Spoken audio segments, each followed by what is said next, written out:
Hello everyone. तो स्वागत है आप सभी का हमारे चैनल विजडम बुक में। तो ये हमारी जो जीके सीरीज स्टार्ट हुई इसका मैं नेक्स्ट पार्ट लेकर आपके लिए आ गया हूँ। इसमें हम बहुत से इंपॉर्टेंट जीके क्वेश्चंस का जो है वीडियो में डिस्कस करते हैं, जो कि आपके आने वाले पेपरों के लिए बहुत ही इंपॉर्टेंट रहने वाले क्वेश्चंस हैं। तो साथ ही साथ होपफुली आप इनके नोट्स भी बना रहे होंगे और टाइम टू टाइम इन्हें रिवाइज भी कर रहे होंगे। तो बिना किसी देरी के शुरू करते हैं हम हमारा आज का वीडियो। आज की वीडियो का हमारा पहला प्रश्न है, कौन सा देश मैग्सेसे अवार्ड प्रदान करता है? Which country gives the Magsaysay award? तो ये जो रेमन मैग्सेसे अवार्ड फाउंडेशन के द्वारा दिया जाने वाला रेमन मैग्सेसे अवार्ड है, ये किस देश के द्वारा दिया जाता है? तो हमारे पास ऑप्शन है फिलीपींस, ब्रिटेन, न्यूजीलैंड या फिर यूएसए। तो इसका सही जवाब हमारे पास हो जाएगा ए ऑप्शन, फिलीपींस के द्वारा जो है ये मैग्सेसे अवार्ड दिया जाता है, और जो कि स्टार्ट हुआ था 1958 में। यहाँ पे आप देख भी सकते हैं इसके मैग्सेसे अवार्ड के लोगो में 1958 दिया गया है। साथ ही इसके कुछ महत्वपूर्ण पॉइंट्स को यहाँ पे पढ़ते हैं। रेमन मैग्सेसे अवार्ड जो है एशिया का नोबेल प्राइज भी इसे कहा जाता है।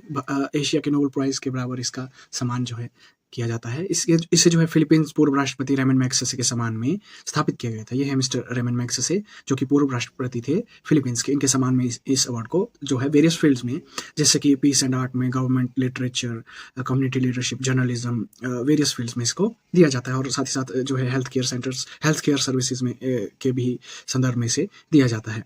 तो यहाँ पे हम देख सकते हैं कि जो फर्स्ट इंडियन थे, पहले भारतीय जो थे रेमन मैग्सेसे अवार्ड पाने वाले, वो आचार्य विनोबा भावे थे, जिन्हें कि कम्युनिटी लीडरशिप के लिए फर्स्ट इंडियन थे, जिन्हें कि कम्युनिटी लीडरशिप के लिए जो है रेमन मैग्सेसे अवार्ड दिया गया था। और साथ ही साथ वर्ष 2023 में जो है रवि कानन जी को अपने hero of health holistic health care के लिए इन्हें रेमन मैग्सेसे अवार्ड से सम्मानित किया गया था। और 2024 का जो रेमन मैग्सेसे अवार्ड्स हैं वो 31 अगस्त को शेड्यूल्ड किए गए हैं। तो 31 अगस्त 2024 को अभी जो है ये रेमन मैग्सेसे अवार्ड दिए जाने हैं। और साथ ही यहाँ से हम देखते हैं ब्रिटेन के द्वारा दिया जाने वाला जो सबसे बड़ा अवार्ड है वो है विक्टोरिया क्रॉस। विक्टोरिया क्रॉस जो है इनके आर्म्ड फोर्सेस का सबसे बड़ा अवार्ड जो है दिया जाता है। न्यूजीलैंड के द्वारा जो है ऑर्डर ऑफ न्यूजीलैंड के नाम से इन्हें सर्वोच्च नागरिक अवार्ड दिया जाता है। साथ ही यूएसए से हम देखते हैं the presidential medal of freedom जो है यूएसए के द्वारा दिया जाने वाला सबसे बड़ा सिविलियन अवार्ड है।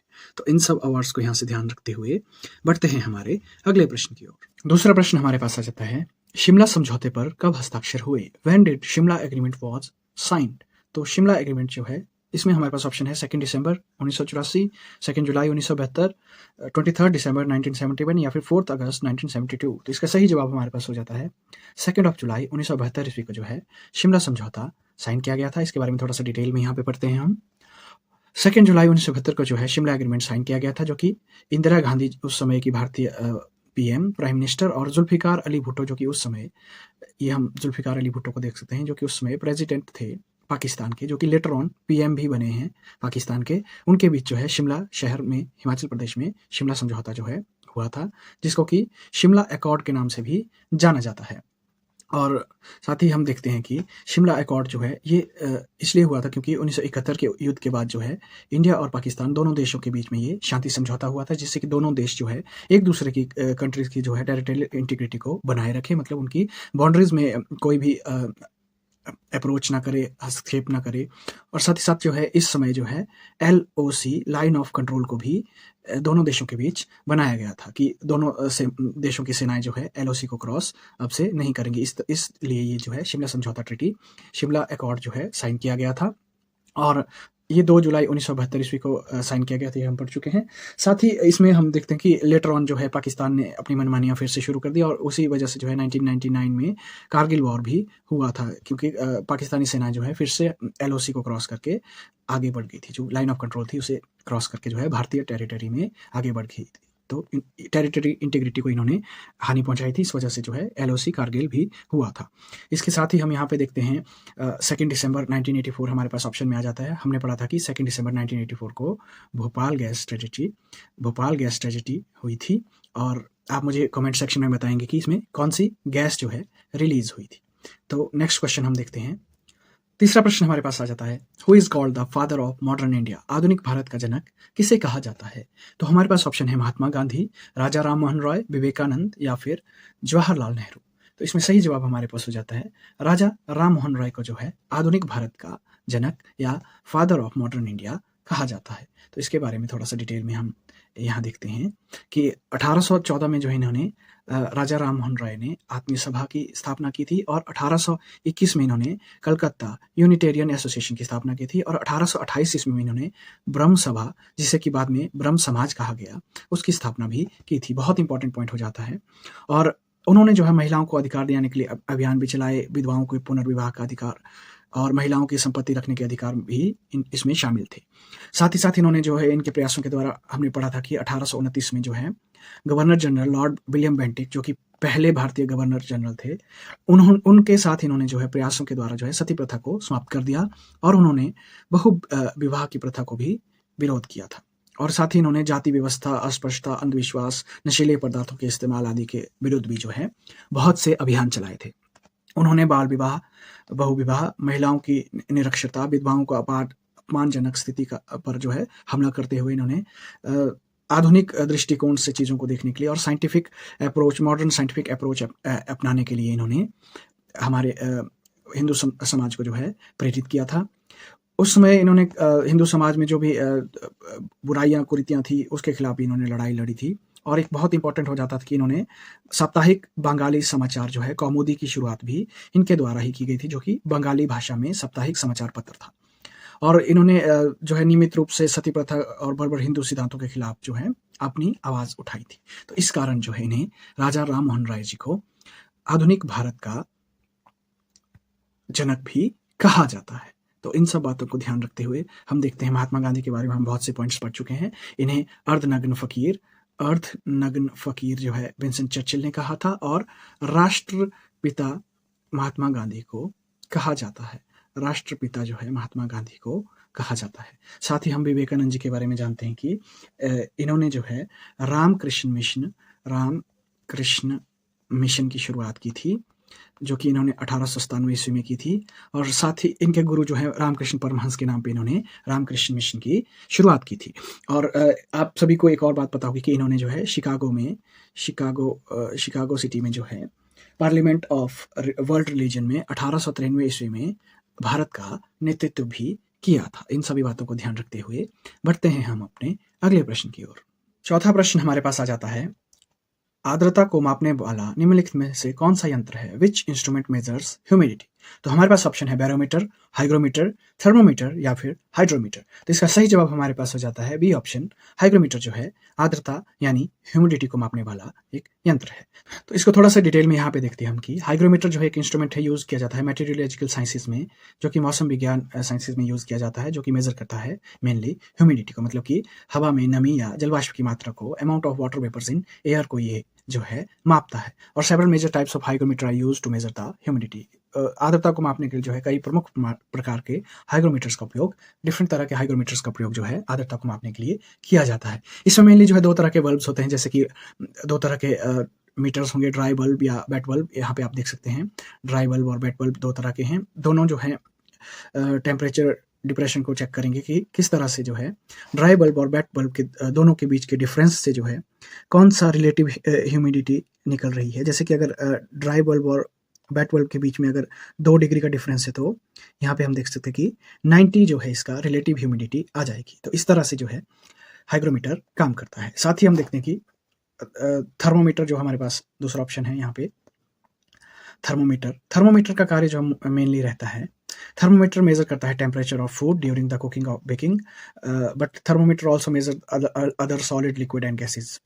और साथ साथ ही जो है मेजर करता है एयर को, वाटर टेम्परेचर को और बॉडी टेम्परेचर को। तो थर्मोमीटर का मेन रोल आप सभी को पता होगा कि ये तापमान को मेजर करता है। ये हमारे शरीर के ताप को भी मेजर कर सकता है, हवा के ताप को भी, पानी के ताप को भी, और खाना पकाते समय जो है खाद्य पदार्थों के तापमान को भी ये जो है मेजर करता है। उसके लिए हम थर्मोमीटर का प्रयोग करते हैं। साथ ही हमारे पास यहाँ पे ऑप्शन में आ जाता है बैरोमीटर। यहाँ आप फोटो में देख सकते हैं कि ये बैरोमीटर है।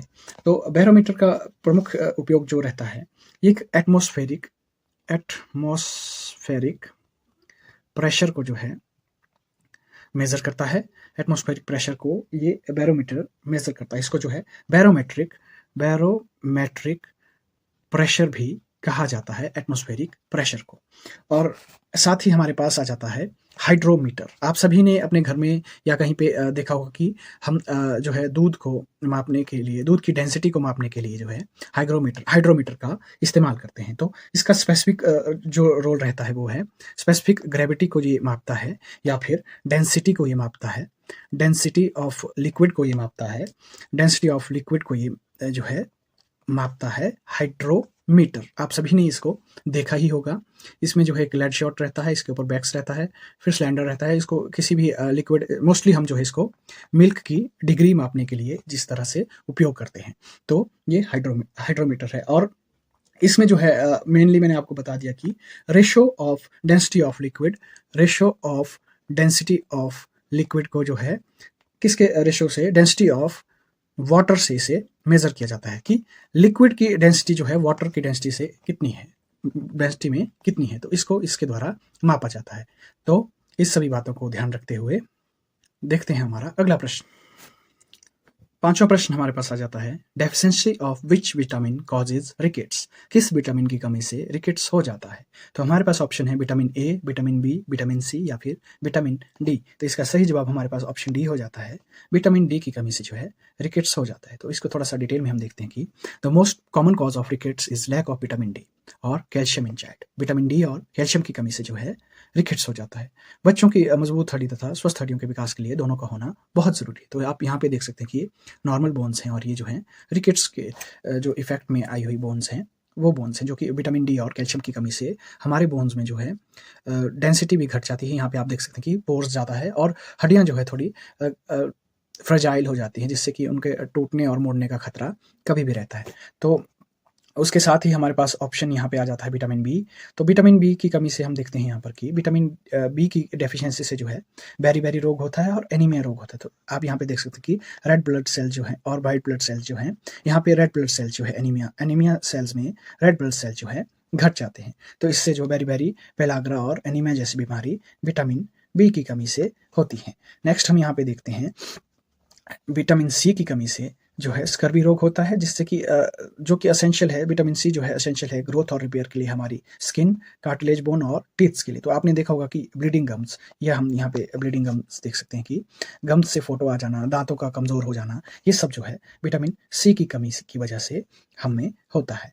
नेक्स्ट विटामिन डी हमने देखा कि, और इसके सोर्सेज को यहाँ पे देख सकते हैं हम, जैसे कि विटामिन डी और कैल्शियम की कमी से जो है बोन और हड्डियों के रिकेट्स या बोन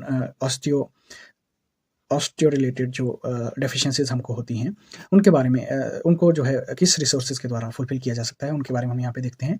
तो सनलाइट जो है मेन सोर्स रहता है। उसके अलावा एग्स आप खाते हैं, उसमें भी विटामिन डी पाया जाता है। सैल्मन फिश में भी विटामिन पाया जाता है, डी पाया जाता है। मशरूम में भी इसे पाया जाता है और ट्यूना और रॉ मिल्क में भी इसे पाया जाता है, जो कि हमारी हड्डियों को स्ट्रॉन्ग बनाता है, हमारे इम्यून सिस्टम को ठीक रखता है और हमारे हार्ट हैबिट्स को भी हेल्दी रखता है, और हमें कैंसर से भी विटामिन डी जो है बचाता है। तो इस सभी के बारे में पढ़ा हमने। नेक्स्ट हम देखते हैं विटामिन ए की कमी से जो है नाइट ब्लाइंडनेस आपको हो सकती है, और कुछ केसेस में जो है रेटिना और कॉर्निया डैमेज होके कंप्लीटली ब्लाइंड भी व्यक्ति जो है हो जाता है। तो इन सब डेफिशिएंसीज को हम देख चुके हैं। तो इनकी कमी को पूरा करने के लिए जो विटामिन रिच फूड्स हैं, जैसे कि विटामिन ए की कमी को पूरा करने के लिए हम salmon, broccoli, carrot, eggs, dairy products, mango, sweet leafy green vegetables खा सकते हैं। विटामिन सी, जिससे कि हमने देखा कि स्कर्वी रोग होता है इसकी कमी से। इसकी कमी को पूरा करने के लिए हम सिट्रस फ्रूट जैसे लेमन, टमाटो, कीवी, ऑरेंजेस वगैरह, मैंगो, इंडियन गूसबेरी वगैरह, गुआवा वगैरह इसके लिए खा सकते हैं, इसकी डेफिशिएंसी को कम करने के लिए। और विटामिन बी2 हमने देखा बेरी वगैरह इसकी कमी से होते हैं। तो इसके लिए दूध का पीना, दही का खाना, पाइनएप्पल, कीवी, आलमंड और फ्लोंडर फिशेस का खाना हमारे लिए अपने खाने में से इन्हें इंक्लूड करना ज़रूरी हो जाता है। नेक्स्ट हम यहीं से देखते हैं कि डिफरेंट तरह के जो केमिकल नेम्स हैं और डेफिशिएंसी जो है विटामिन्स की कमी से, वो कौन कौन सी डेफिशिएंसी किस कमी से होती है, और केमिकल नेम जो है विटामिन्स के क्या क्या हैं। तो आप यहाँ पे देख सकते हैं कि विटामिन ए की कमी से में नाइट ब्लाइंडनेस होता है, विटामिन बी1 की कमी से बेरी होता है, विटामिन बी3 की कमी से पेलेग्रा होता है, विटामिन बी6 की कमी से हमें एनीमिया हो जाता है, और विटामिन सी की कमी से हमें स्कर्वी और स्वेलिंग ऑफ गम्स हो जाता है। विटामिन डी की कमी से हमने अभी डिस्कस किया, जैसे कि रिकेट्स और ऑस्टियो मेलेसिया हो जाता है। विटामिन ई की कमी से फर्टिलिटी लेस हो जाती है और विटामिन के की कमी से जो है ब्लड जो है नॉन क्लॉटिंग हो जाती है, मतलब एक बार खून बहने लगे तो रुकता ही नहीं है। तो ये सारे विटामिन हम यहाँ से देख सकते हैं। साथ ही इनके जो है केमिकल नेम्स भी हमारे पास आ जाते हैं। इनको आप यहाँ पे देख सकते हैं कि कौन से विटामिन को क्या कहा जाता है। साथ ही मैं आपको बता दूं कि विटामिन जो है ए, डी, ई, के जो है फैट सॉल्युबल हैं, जो कि फैट में सॉल्युबल हैं। और इसके अलावा जो भी विटामिन हैं जैसे बी हो गया, बी कॉम्प्लेक्स जितने भी हो गए, और सी हो गया, ये जो हैं वाटर सॉल्युबल हैं, जो कि पानी में अच्छे से घुलनशील हैं। और इसके साथ ही हम यहाँ पे डिस्कस करते हैं कि विटामिन ए को रेटिनॉल कहा जाता है, बी1 को थायमिन कहा जाता है, फिर बी7 को बायोटिन कहा जाता है। आपने देखा होगा कि बायोटिन की कमी से हमारा जो है हेयर फॉल भी होता है। नेक्स्ट हम देखते हैं एस्कॉर्बिक एसिड जो है विटामिन सी को कहा जाता है, और टोकोफेरोल जो है विटामिन ई को कहा जाता है। इन सभी को आप यहाँ से ध्यान रखेंगे। साथ ही मैं आपको एक ट्रिक बता दूं जिससे कि आप कुछ एक विटामिन को ए, बी, सी, डी, ई और के को आप इनसे याद रख सकते हैं। ए, बी, सी, डी, ई और के विटामिन को आप इस ट्रिक से याद रख सकते हैं। जैसे कि हमारे पास एक ट्रिक आ जाती है, रथ पर एक टॉफी। इमेजिन कीजिए कि एक रथ चला हुआ है, उस पर जो है एक टॉफी है, ठीक है। टॉफी कैंडी आप सभी ने खाई है, वो उसके ऊपर है। तो सबसे पहले हम देखते हैं ए हमारे पास देख सकते हैं हम यहाँ पे आ जाता है रेटिनॉल, र का रेटिनॉल, ठीक है। र, बी हम देख सकते हैं थायमिन, तो थ, बी हमारे पास थायमिन आ जाता है, तो थ, रथ पर यहाँ पर साइलेंट हो जाता है।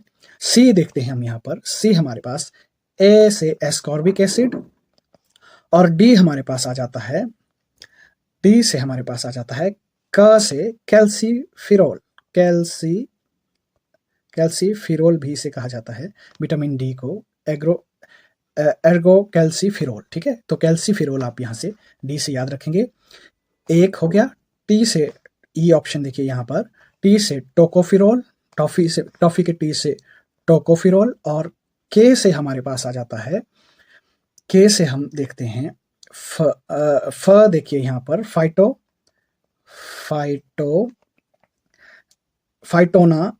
फाइटोनाडियोन, ठीक है। तो फाइटोनाडियोन के से हमारे पास आ जाता है, रथ। तो एक बार हम फिर से देख सकते हैं, जैसे कि ए से र देख सकते हैं आप, र से रेटिनॉल, थ से थायमिन, बी पे फिर पर हमारे पास साइलेंट आ जाता है। सी और डी देखते हैं, सी से जैसे एस्कॉर्बिक एसिड, ए एस्कॉर्बिक एसिड, डी से हम देखते हैं कैल्सीफिरोल, डी हमारे पास कैल्सीफिरोल आ जाता है। यहाँ पे साथ साथ देखते जाइए, डी हमारे पास कैल्सीफिरोल आ जाता है। उसके बाद हम देखते हैं टॉफी के टी से ई विटामिन जो है टोकोफिरोल आ जाता है, और के विटामिन जो है फाइटोनाडियोन आ जाता है हमारे पास। इनको आप एक बार फिर से लिख के देखिएगा, आप सभी को ये जल्दी ही याद हो जाएंगे। तो इन सबको ध्यान रखते हुए बढ़ते हैं हमारे अगले प्रश्न की ओर। छठा प्रश्न हमारे पास आ जाता है, आर्य समाज की स्थापना कब हुई थी? Arya Samaj was founded in which year? हमारे पास ऑप्शन है 1875, 1885, 1893 और 1828 ईस्वी। तो इसका सही जवाब हमारे पास हो जाता है ए ऑप्शन, 1875 ईस्वी में जो है आर्य समाज की स्थापना की गई थी। तो इसके बारे में थोड़ा सा डिटेल में पढ़ते हैं हम। आर्य समाज जो है एक हिंदू रिफॉर्म समाज है, हिंदू सुधार आंदोलन है, जिसकी स्थापना जो है स्वामी दयानंद सरस्वती ने 1875 ईस्वी में की थी। आप यहाँ पे स्वामी दयानंद सरस्वती जी की फोटो देख सकते हैं। इन्होंने जो है बंबई में इसकी स्थापना की थी, और मथुरा के स्वामी बिरजानंद की प्रेरणा से इन्होंने इसकी स्थापना की थी। तो आप यहाँ पे देख सकते हैं, ये है मथुरा के स्वामी बिरजानंद जी, जो कि इनके दयानंद सरस्वती जी के गुरु भी रहे हैं। इनकी प्रेरणा से जो है इन्होंने आर्य समाज की स्थापना की थी। यह आंदोलन जो है पाश्चात्य प्रभावों की प्रतिक्रिया स्वरूप हिंदू धर्म में सुधार के लिए प्रारंभ करने के लिए इन्होंने इसकी स्थापना की थी। तो वेस्टर्न इन्फ्लुएंस को कम करते हुए हिंदुइज्म में जो है रिफॉर्म करने के लिए, हिंदुइज्म का एक रिएक्शन के रूप में इन्होंने आर्य समाज की स्थापना 1875 ईस्वी में बंबई में की थी। तो इन सभी बातों को यहाँ से ध्यान रखते हैं। बाकी हमारे पास ऑप्शन में आ जाता है 1885 ईस्वी। तो 1885 ईस्वी में इंडियन नेशनल कांग्रेस की स्थापना जो है 28 दिसंबर 1885 ईस्वी में A.O. ह्यूम के द्वारा की गई थी। एलन ऑक्टेवियन ह्यूम के द्वारा इसकी स्थापना की गई थी। साथ ही हम देखते हैं 1893 ईस्वी में, तो 11 सितंबर, हमने पहले भी डिस्कस किया इसे, 1893 ईस्वी में जो है स्वामी विवेकानंद जी ने शिकागो में जाकर इन्होंने पार्लियामेंट ऑफ वर्ल्ड रिलीजन में इन्होंने अपना फेमस जो है भाषण दिया था, फेमस भाषण दिया था और इन्होंने भारत का नेतृत्व भी यहाँ पे किया था। और साथ ही हमने पढ़ा 1928 में जो है ब्रह्म समाज की स्थापना जो है राजा राम मोहन राय ने की थी।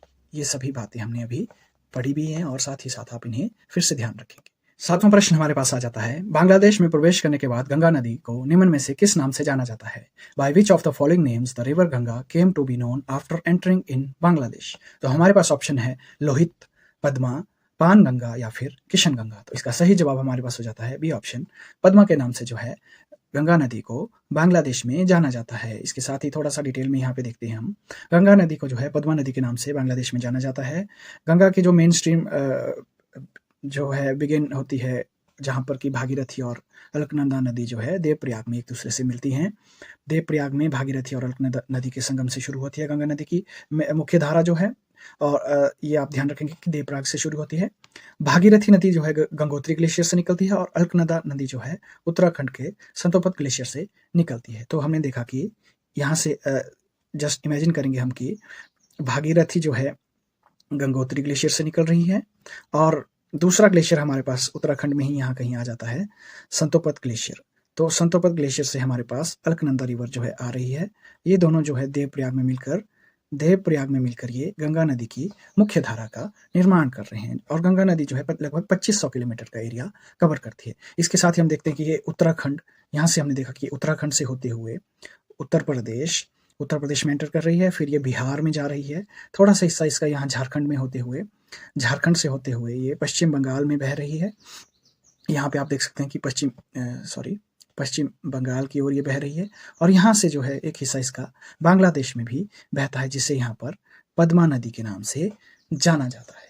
तो इन सभी बातों को यहाँ ध्यान रखते हैं। बाकी ऑप्शन में हम यहाँ देखते हैं कि लोहित नदी जो है असम में जो है लोहित नदी ब्रह्मपुत्र नदी से मिलती है, ब्रह्मपुत्रा नदी से ये मिलती है और ये ब्रह्मपुत्र नदी की ही सहायक नदी है। साथ ही पद्मा के बारे में हम पढ़ चुके हैं। पानगंगा नदी जो है गोदावरी नदी की ये सहायक नदी है। पानगंगा और बाणगंगा जो है गोदावरी नदी की दोनों ही सहायक नदियां हैं। साथ ही हमारे पास ऑप्शन में आ जाता है किशन गंगा। तो किशन गंगा जो है झेलम नदी की सहायक नदी है। तो इन सभी को हम यहाँ से ध्यान रखते हैं। आठवां प्रश्न हमारे पास आ जाता है, भारतीय राष्ट्रीय कांग्रेस की प्रथम महिला अध्यक्ष कौन थी? Who was the first female president of Indian National Congress? तो हमारे पास ऑप्शन है सरोजनी नायडू, एनी बेसेंट, सुचेता कृपलानी या फिर इनमें से कोई नहीं। तो इसका सही जवाब हमारे पास हो जाता है बी ऑप्शन, एनी बेसेंट जो है फर्स्ट वुमन प्रेसिडेंट थी INC की, इंडियन नेशनल कांग्रेस की। और इनके बारे में थोड़ा सा हम यहाँ पे डिटेल में पढ़ते हैं। यहाँ आप देख सकते हैं कि Annie Besant was selected the first woman president of Indian National Congress in year 1917 और इनका जो है popularly known as Annie Wood के नाम से इन्हें जाना जाता था। यहाँ आप इनकी फोटो देख सकते हैं। ये जो है आयरलैंड से संबंध रखती थी, आयरिश महिला थी ये। तो इन्होंने साथ ही इन्होंने जो है होम रूल लीग की शुरुआत भी बाल गंगाधर तिलक के साथ इन्होंने होम रूल लीग की शुरुआत भी 1916 ईस्वी में की थी। इस बात को भी हम यहाँ से ध्यान रखेंगे। और साथ ही दूसरा हमारे पास ऑप्शन में जो आ जाता है सरोजनी नायडू जी के बारे में। तो सरोजनी नायडू जी जो है, ये रही सरोजनी नायडू जी की photo. She was the first Indian woman to be president of Indian National Congress. तो पहली, आपसे पूछा जाए कि पहली भारतीय महिला जो कांग्रेस की अध्यक्ष बनी, फर्स्ट इंडियन वुमन जो बनी वो सरोजनी नायडू थी और फर्स्ट वुमन जो बनी वो एनी बेसेंट थी, क्योंकि एनी बेसेंट जो है आयरलैंड से संबंध रखती थी और ये जो है इंडियन ओरिजिन की पहली वुमन बनी थी, कांग्रेस की जो अध्यक्ष बनी थी 1925 ईस्वी में सरोजनी नायडू। साथ ही जो है इन्हें appointed as governor of state. तो सरोजनी नायडू जी को जो है यूनाइटेड प्रोविंस करके जो उस समय एक प्रदेश जो कि वर्तमान का उत्तर प्रदेश है, उसकी ये पहली गवर्नर भी बनी थी, महिला गवर्नर भी ये पहली बार बनी थी। साथ ही हम यहाँ देखते हैं कि सुचेता कृपलानी जी के बारे में। ये हैं सुचेता कृपलानी जी। इनका जो ये एक फॉर्मर स्वतंत्रता सेनानी और पॉलिटिशियन रही हैं और साथ ही ये जो है फर्स्ट फीमेल चीफ मिनिस्टर रही हैं, जो कि उत्तर प्रदेश की पहली महिला, भारत देश की जो है पहली महिला मुख्यमंत्री सुचेता कृपलानी जी रही हैं, जो कि इन्होंने उत्तर प्रदेश गवर्नमेंट में सीएम के रूप में 1963 से 1967 ईस्वी के बीच में जो है उत्तर प्रदेश सरकार में सीएम के रूप में इन्होंने अपनी सेवाएं दी हैं। नेक्स्ट क्वेश्चन, 9वां प्रश्न हमारे पास आ जाता है, Indira point is located in, Indira point कहाँ पर स्थित है? तो ऑप्शन हमारे पास है लक्षद्वीप, दमन एंड दीव, तमिलनाडु या फिर अंडमान निकोबार। तो इसका सही जवाब हमारे पास हो जाता है अंडमान और निकोबार में ये स्थित है। इसके बारे में थोड़ा देखते हैं। यहाँ पे इंदिरा पॉइंट जो है सदर्न मोस्ट पॉइंट है इंडियन यूनियन का, जिसको कि पिग्मेलियन पॉइंट के नाम से भी जाना जाता है। यहाँ पे आप देख सकते हैं कि ये ग्रेट निकोबार, यहाँ पर हमारे पास अंडमान निकोबार पॉइंट है। यहाँ पर जो है सदर्न मोस्ट मतलब हमारा जो दक्षिणतम बिंदु जो है, ये हमारे पास भारत का सबसे दक्षिणतम बिंदु जो है, सदर्न मोस्ट पॉइंट जो है, इंदिरा पॉइंट को माना जाता है। इस बिंदु को जो है पिग्मेलियन पॉइंट के नाम से भी जाना जाता है। यहाँ पे आप देख सकते हैं पिग्मेलियन पॉइंट के नाम से भी से जाना जाता है। और इसका इंदिरा पॉइंट नाम जो है 1985 ईस्वी में रखा गया था, जो कि उस समय प्राइम मिनिस्टर इंदिरा गांधी को ऑनर करने के लिए इसका नाम इंदिरा पॉइंट रखा गया था। और ये जो है ग्रेट निकोबार आइलैंड पे स्थित है। ग्रेट निकोबार में ये, यहाँ पे ग्रेट निकोबार में ये स्थित है। नेक्स्ट हम देखते हैं इंदिरा कॉल। यहाँ पे हमारे पास इंदिरा कॉल आ जाता है। ये जो है लद्दाख सियाचिन लद्दाख में स्थित है, जो कि 5,764 मीटर या फिर 18,911 फीट में सियाचिन में काराकोरम रेंजेस में ये इंदिरा कॉल जो है स्थित है। ये जो है नॉर्दर्न मोस्ट मतलब ये जो है भारत का उत्तरी बिंदु है। ठीक है, इंदिरा कॉल, इंदिरा पॉइंट हमारे पास दक्षिणतम बिंदु आ जाता है, दक्षिणतम बिंदु, और ये उत्तरी नॉर्दर्न बिंदु जो है इंदिरा कॉल हमारे पास आ जाता है। साथ ही यहाँ से हम देखते हैं कि हमारे पास ईस्टर्न मोस्ट बिंदु, जो कि ईस्टर्न मोस्ट, यहाँ पे हमारे पास ईस्टर्न मोस्ट अरुणाचल प्रदेश का सबसे पूर्वी बिंदु जो है किबिथु आ जाता है। यहाँ पे आप देख सकते हैं कि सबसे पूर्वी बिंदु हमारे पास किबिथु आ जाता है, जो कि अरुणाचल प्रदेश में स्थित है। साथ ही हमारे पास, तो यहाँ पे हम देख सकते हैं कि वेस्टर्न मोस्ट जो है पश्चिमीतम बिंदु हमारे पास आ जाता है, गौहरमती या गुहारमती से कहा जाता है, गौहरमती या गुहारमती से कहा जाता है। ये जो है गुजरात के कच्छ क्षेत्र में पश्चिमतम बिंदु जो है, वेस्टर्न मोस्ट बिंदु जो है हमारे लैंड टेरिटरी का है। उसके साथ ही हम देखते हैं कि सबसे दक्षिणतम जो है हमारे पास केप कैमोरिन, यहाँ पे हम देखते हैं कि कन्याकुमारी में हमारे पास केप कैमोरिन जो है सबसे दक्षिणतम, जो कि मुख्य भूमि मेनलैंड पर सबसे दक्षिणतम जो है केप कैमोरिन हमारे पास आ जाता है। साथ ही हमने यहाँ पे देखा कि इंदिरा पॉइंट या फिर इसे हम पेमेलियन पॉइंट कहा जाता है, जिसे पेमेलियन पॉइंट जिसे कहा जाता है, ये ग्रेट निकोबार में स्थित है। हमने देखा ईस्टर्न मोस्ट हमारे पास जो आ जाता है, सबसे पूर्वी जो आ जाता है किबिथु आ जाता है, किबिथु जो कि अरुणाचल प्रदेश में स्थित है, ये भी हम देख चुके हैं। और नॉर्दर्न मोस्ट हम देख चुके हैं, नॉर्दर्न मोस्ट जो कि हमारे पास सबसे उत्तरी में आ जाता है, उत्तरी दिशा में आ जाता है, वो हमारे पास इंदिरा कॉल आ जाता है सियाचिन लद्दाख में, जो कि काराकोरम रेंजेस में स्थित है। इन सभी को आप एक बार फिर से देखिएगा, ये आपको बहुत ही इंपॉर्टेंट है किसी भी आने वाले पेपर के लिए। आपसे हमेशा पूछा जाता है कि भारत का दक्षिणतम बिंदु कौन सा है, या फिर दक्षिणतम मुख्य भूमि का बिंदु कौन सा है, या फिर वेस्टर्न मोस्ट पूर्वी या पश्चिमी या फिर उत्तरी बिंदु कौन सा है। तो इस सभी को आप यहाँ से जरूर ध्यान रखिएगा। आज की वीडियो का लास्ट प्रश्न हमारे पास आ जाता है, भारतीय संविधान की संशोधन प्रक्रिया किस देश के संविधान से प्रेरित है? From which country amendment procedure of Indian Constitution has been adopted? तो आप सभी को पता है कि हमारा संविधान जो है बहुत से संविधानों का मिक्सचर है, बहुत से संविधानों से प्रेरणा लेकर इसे बनाया गया है। तो हमें पूछा गया कि संविधान में संशोधन की प्रक्रिया जो है किस देश से संविधान से प्रेरित है। तो हमारे पास ऑप्शन है यूएसए, ऑस्ट्रेलिया, साउथ अफ्रीका या फिर कनाडा। तो इसका सही जवाब हमारे पास हो जाता है ऑप्शन सी, साउथ अफ्रीका से जो है ये लिया गया है। तो इसके बारे में थोड़ा सा डिटेल में यहाँ देखते हैं हम, जो कि procedure of amendment of Indian constitution, भारतीय संविधान की संशोधन प्रक्रिया जो है साउथ अफ्रीका से ली गई है, और राज्यसभा के सदस्यों का चुनाव भी हमने साउथ अफ्रीका से लिया है। साथ ही साथ हम देखते हैं कि कनाडा से हमने federation with a strong centre, साथ ही केंद्र में अवशिष्ट शक्तियों का निहित होना, केंद्र द्वारा राज्य के राज्यपालों की नियुक्ति, ये बहुत इंपॉर्टेंट हो जाता है कि राज्यपालों की नियुक्ति हमने कहाँ से ली है, और advisory jurisdiction of the supreme court, तो सुप्रीम कोर्ट के सलाहकार जो है क्षेत्राधिकार के अंदर, ये भी जो है कनाडा से हमने लिया हुआ है। इसके साथ ही हमारे पास ऑप्शन में जो ऑस्ट्रेलिया और यूएसए, इनके बारे में भी देखते हैं हम।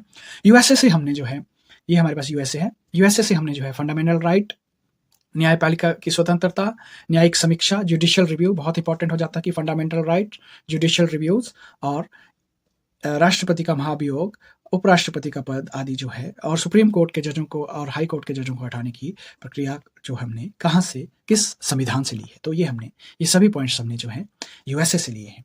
साथ ही आप इन्हें नोट डाउन भी कीजिएगा। और ऑस्ट्रेलिया से हम देख रहे हैं कि ऑस्ट्रेलिया से हमने कंकरेंट लिस्ट ली है, समवर्ती सूची जिसे कहा जाता है, ऑस्ट्रेलिया से ली है। व्यापार की स्वतंत्रता हमने ऑस्ट्रेलिया से ली है। साथ ही साथ हमने जॉइंट सिटिंग, दोनों सदनों की जो है संयुक्त बैठक को भी हमने ऑस्ट्रेलिया से लिया है। आप मुझे कमेंट सेक्शन में बताएंगे कि दोनों सदनों की जो है जॉइंट मीटिंग को अध्यक्षता कौन करता है, ये हम डिस्कस कर चुके हैं। तो साथ ही साथ आप इसके साथ ही आप देख सकते हैं कि यूएसएसआर से हमने क्या लिया हुआ है, ब्रिटेन से हमने क्या क्या अपने संविधान में लिया हुआ है। ये सारी चीज़ें आप खुद से भी थोड़ा सा फाइंड आउट करके देख सकते हैं। So that was all in today's video. Thank you for watching this video. Like कीजिए अगर आपको वीडियो पसंद आई होगी, कमेंट कीजिए अपने सजेशंस और फीडबैक कमेंट सेक्शन में, शेयर कीजिए इस वीडियो को अपने दोस्तों के साथ जिन्हें कि इस तरह के कंटेंट की आवश्यकता है, और सब्सक्राइब कीजिए हमारे चैनल को। ऐसी ही बेहतरीन वीडियोज़ में आपके लिए इन फ्यूचर लाने की पूरी कोशिश करूँगा। तो वीडियो में बने रहने के लिए आपका धन्यवाद। Thank you and have a good day.